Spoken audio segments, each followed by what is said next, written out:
ભારતીય જનતા પાર્ટીના દિગ્ગજ નેતા પુરુષોત્તમ રૂપાલા દ્વારા વાલ્મીકી સમાજની જાહેર સભામાં ક્ષત્રિય સમાજ વિશે ટિપ્પણી કરવામાં આવી. તેને લઈને કહી શકાય છે કે રાજ્યભરમાં ક્ષત્રિય સમાજ જેમાં વિરોધ દર્શાવવામાં આવી રહ્યો છે. ત્યારે વડોદરાની વાત કરવામાં આવે તો વડોદરામાં પણ જે પુરુષોત્તમ રૂપાલા દ્વારા જે આ ટિપ્પણી કરવામાં આવી છે ક્ષત્રિયો વિશે, તેના વિરોધમાં વિરોધ પ્રદર્શન પણ નોંધાવવામાં આવ્યું. ભારતીય જનતા પાર્ટી તેમજ કેન્દ્રીય મંત્રી પુરુષોત્તમ રૂપાલા દ્વારા જાહેર સભામાં વાણી વિલાસ કરતા ક્ષત્રિય સમાજ ઉપર ટિપ્પણી કરી હતી. અંગ્રેજોના સમયે ક્ષત્રિય સમાજ દ્વારા રોટી બેટીના નીતિ અપનાવી અને જેનો વિડીયો વાયરલ થતાની સાથે જ સમગ્ર ક્ષત્રિય સમાજ દ્વારા પુરુષોત્તમ રૂપાલા ઉપર રોષ વ્યક્ત કર્યો હતો. તેમજ ઠેર ઠેર વિરોધ દર્શાવવામાં આવી રહ્યો છે. ત્યારે વડોદરામાં પણ શહેર જિલ્લા ક્ષત્રિય સમાજ દ્વારા આજરોજ ગાંધીનગર ગૃહ ખાતે વિરોધ નોંધાવવામાં આવ્યો. વડોદરા શહેર જિલ્લા ક્ષત્રિય સમાજના આગેવાન મહેન્દ્રસિંહ રાઠોડ દ્વારા જણાવવામાં આવ્યું કે પુરુષોત્તમ રૂપાલા દ્વારા આ ઇરાદાપૂર્વક કૃત્ય કરવામાં આવ્યું છે, જેને ક્ષમા કરવામાં નહીં આવે. તેમજ ભારતીય જનતા પાર્ટીના હાઈ કમિશનને જણાવવામાં આવે કે વહેલી તકે તેઓને રાજકોટ લોકસભાના ઉમેદવારી રદ કરવામાં આવે. વધુમાં તેમના દ્વારા જણાવવામાં આવ્યું કે જો 2 દિવસની અંદર રાજકોટ લોકસભા બેઠક પરથી પુરુષોત્તમ રૂપાલાની ઉમેદવારી રદ કરવામાં નહીં આવે તો રાજ્યભરમાં ક્ષત્રિય સમાજ દ્વારા સખત વિરોધ કરવામાં આવશે. આવનારી લોકસભામાં તેઓના પરિણામ ભારતીય જનતા પાર્ટીને ભોગવવા પડશે. અત્રે ઉલ્લેખનીય છે કે વાલ્મીકી સમાજની જાહેર સભામાં વાણી વિલાસ કરતી વખતે પુરુષોત્તમ રૂપાલાને વાલ્મીકી સમાજના આગેવાનો દ્વારા અટકાવવામાં આવ્યા ન હતા. વિડીયો વાયરલ થયા બાદ ક્ષત્રિય સમાજે ભારતીય જનતા પાર્ટીના દિગ્ગજ નેતા તેમજ કેન્દ્રીય મંત્રી પુરુષોત્તમ રૂપાલા ઉપર વિરોધ દર્શાવવાની પ્રતિક્રિયા આપવામાં આવી રહી છે. પુરુષોત્તમ રૂપાલા હાય હાય, પુરુષોત્તમ રૂપાલા હાય હાય, પુરુષોત્તમ રૂપાલા હાય હાય, ક્ષત્રિય એકતા જિંદાબાદ, ક્ષત્રિય એકતા જિંદાબાદ, ભવાની જય ભવાની, જય ભવાની, જય ભવાની, જય ભવાની, જય ભવાની. એ ભાદરવાના ભીંડા સમાન ચોમાસાના દેડકા એ જે રૂપાલાજીના જે પેટમાં હતું ને મોંમાં આવ્યું. અમે ભૂતકાળમાં સાંભળતા હતા એક ક્ષત્રિય વિરોધી વિચારધારા ધરાવતા વ્યક્તિ છે. એક નાના સમાજને ખુશ કરવા માટે એ કયો સમાજ? જે શ્રમજીવી સમાજ છે, નમ્ર સમાજ છે. એ સમાજને ક્ષત્રિય સાથે કોઈ વેર નથી. ત્યાં જઈને અમારા પૂર્વજ રાજા રજવાડાઓ એ કીધું હતું એમને રોટી બોટીનો વ્યવહાર કર્યો હતો. આ એટલી ગંભીર એણે જે એના મોંમાંથી જે વાણી કાઢી છે, એટલે આ ફક્ત ક્ષત્રિય સમાજને તમાચો નથી.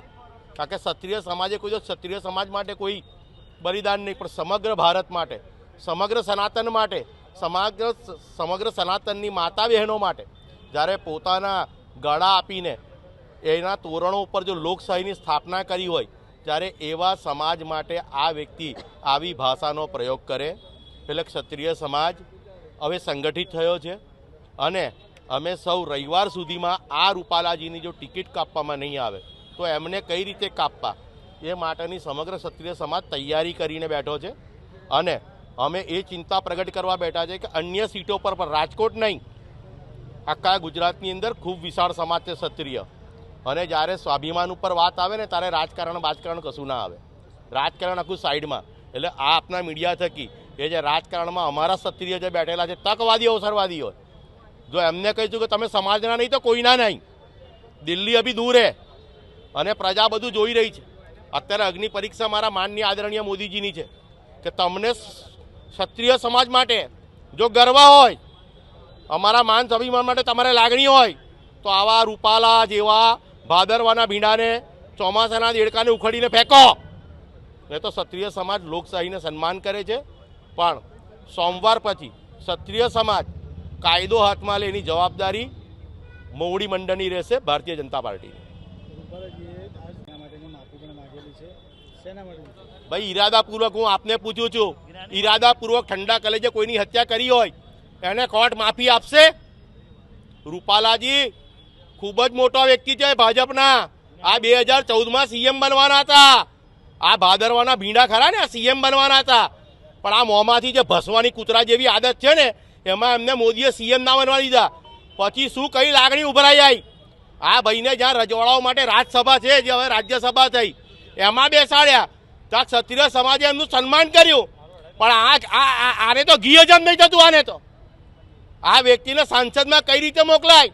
આ ગુજરાતી બહુ શાંત સ્વભાવના અને બહુ ઊંચા દિમાગના છે.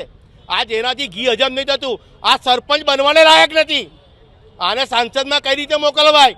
આ ભાઈને રવિવારે કાપો ભાઈ, નહીં તો સમગ્ર ક્ષત્રિય સમાજ આને કાપવા માટે તત્પર છે. એ બતાવવા માટે અમે ભેગા થયા છે. વાલ્મીકી સમાજ દ્વારા જ્યારે આ તેમને ભાષણ કરવામાં આવેલું હતું, આ વાણી વિલાસ કરવામાં આવી, ત્યારે વાલ્મીકી સમાજ દ્વારા પણ કોઈ ઊભું ના થયું ને તેમને રોક્યા નહીં. શું માનવું? ભાઈ વાલ્મીકી સમાજ ખૂબ જ નમ્ર સમાજ છે.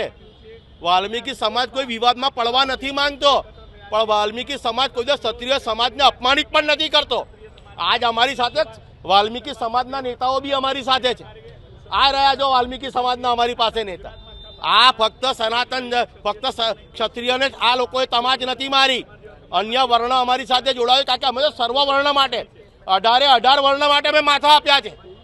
અને જ્યારે આ રૂપાલા જેવા ભાદરવાના ભીંડા આ શબ્દ વાપરતા હોય તો એમને એમની છઠ્ઠીનું ધાવણ યાદ કરાવતા પણ અમને આવડે છે.